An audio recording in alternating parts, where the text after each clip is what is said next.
Welcome sa ating channel.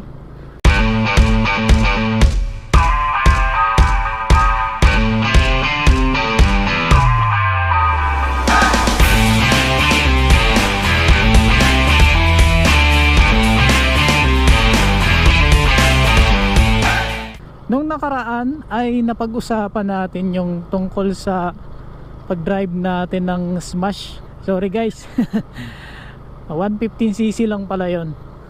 Pero at least nasubukan natin kung gaano nga ba kaganda at gaano ka-komportabling gamitin yung ganung motor.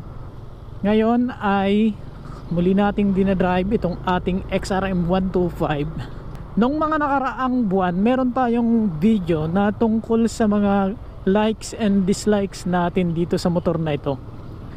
Meron tayong mga gusto dito, kaya ito yung binili natin. At nung ginamit na natin, may mga na-experience na mga bagay na nandito sa motor na ito na talagang masasabi nating gusto natin, kaya ito yung pinili nating motor. Binanggit natin yung tungkol sa mga likes and dislikes natin sa motor na ito. Ngayong isang taon na ito sa atin, ay ganun pa rin ba yung mga likes natin dito sa motor na ito?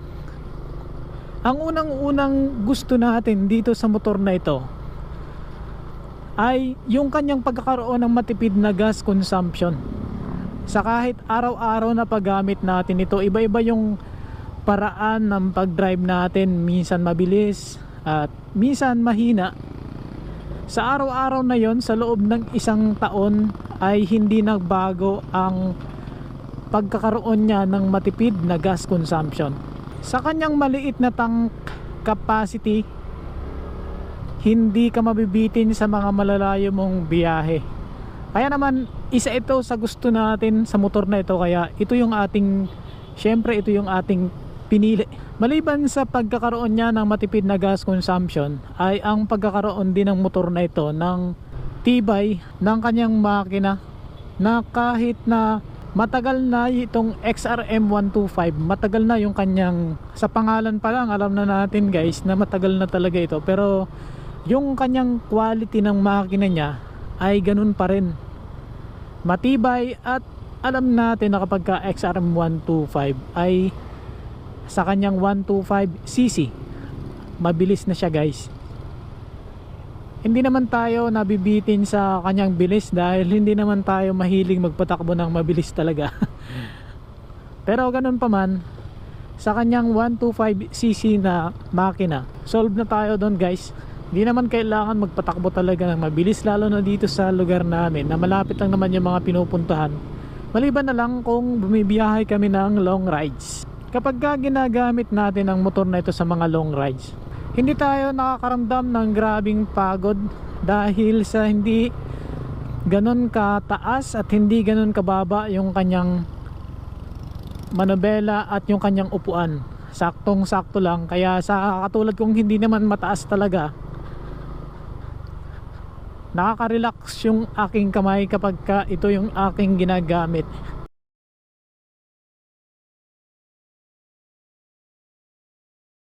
Compare naman doon sa ating ginamit nung nakaraan, yung Smash 115cc, ang isa sa kinagandahan doon na ating napansin ay yung kanyang upuan. Gaya nga ng binanggit natin doon sa video, napaka-smooth ng kanyang upuan.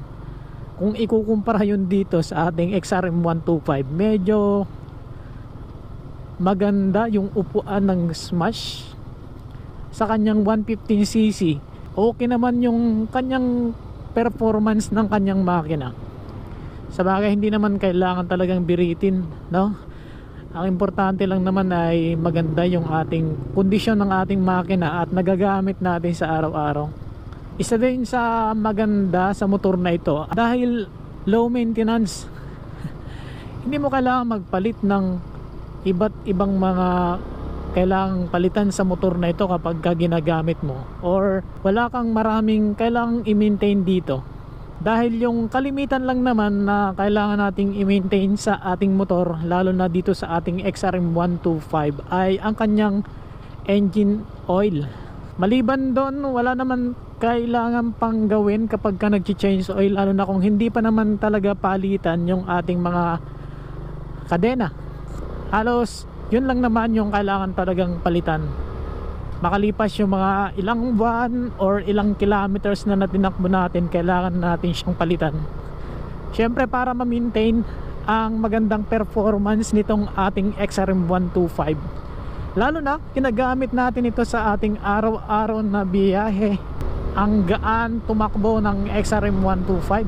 Sa speed nito guys, wala naman tayong masasabi nating hahanapin pa, no? Dahil sa hindi naman tayo mabilis talagang magpatakbo, sakto na sa atin yung mga ganitong takbo lang. Yung kahit na mga minsan nakakaabot din tayo ng 100, pero doon lang yun sa mga daanan talaga na alam nating safe. Pero yung mga ganitong daanan lang guys, na medyo nandito tayo sa mga barangays, lalo na dito sa city, marami mga sasakyan, okay na rin yung kanyang speed. Ang isa pa sa maganda talaga sa motor na ito guys, kasi sa mga nung ginamit natin ito noon sa mga maputik na part, kahit dun sa mga malulubak, hindi naman siya parang napipil mo na uncomfortable ka kapag ka ginagamit mo sa mga ganong daan. Okay naman siya guys, no? Yung syempre kapag ka motard, yung gulong talaga niya, yung mga gulong niya ay walang spike. Kaya syempre asahan mo na talagang may pagkakataon talaga na dudulas siya, lalo na sa mga daanan na medyo maputik. Tapos yung mga bato na basa, madulas at nakatsyempo ka doon, sigurado dudulas yung gulong mo.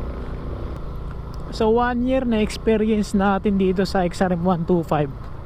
May mga na-experience tayong masasabi nating medyo hard.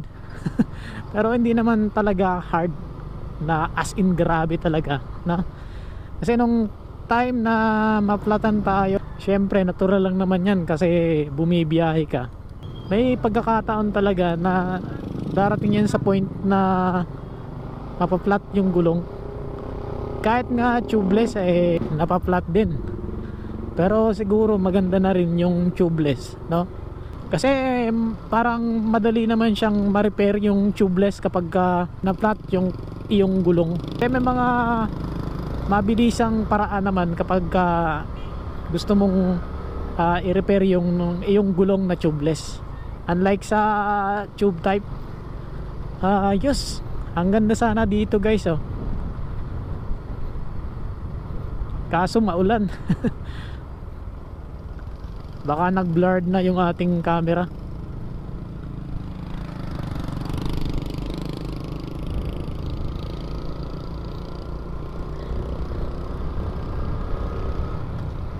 Ayun, oh, may parang tulay dun, oh.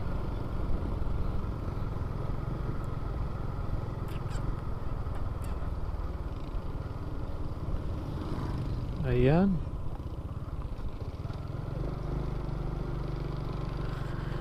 Medyo masama talaga yung panahon ngayon.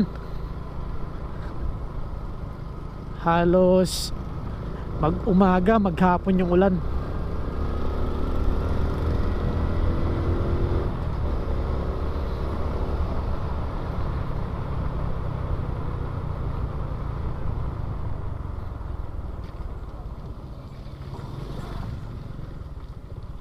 Nagbabalak din pala tayong maglagay dito ng gear indicator. Meron na tayong na-order sa Shopee, pero yung dumating pa lang sa atin ay yung kinakabit dito malapit sa makina, pero yung indicator talaga niya hindi pa dumarating. Kaso parang dalawa yung darating eh. Yung una kasi gusto kong i-cancel, kaso yung nangyari, ni-reject yung aking cancellation dun sa order ko na yun. Trinay ko kasing i-cancel dahil sa matagal ko na siyang in-order, pero hindi pa rin nasi-ship. Tapos nung umorder ako doon sa isang shop, kinaumagahan na ship agad. Tapos nung tiningnan ko ng mga nakaraang araw, ni-reject nila yung aking cancellation request at na-ship na nila. So baka dalawa yung dumating sa atin na gear indicator. Sabagay magagamit naman natin yon pang reserba. So baka sa susunod nating vlog, depende kung meron na tayong mahanap na magkakabit, yung talagang mapagkakatiwalaan natin magkakabit. Syempre gusto nating safe yung ating motor, at yung pagkabit na safe din. Maulan na talaga. Okay, nandito na tayo sa highway. Pauwi na tayo ng bahay. Malakas na yung ulan. Ayan, basa na tayo. Wala tayong dalang kapote. Ayun, sigurado basa pa mo dito. Pansamantala, hanggang dito na lamang muna ang ating video. Hanggang sa susunod ulit. Ride safe always, guys. Yeah. This is Nel Ride Moto. Thank you.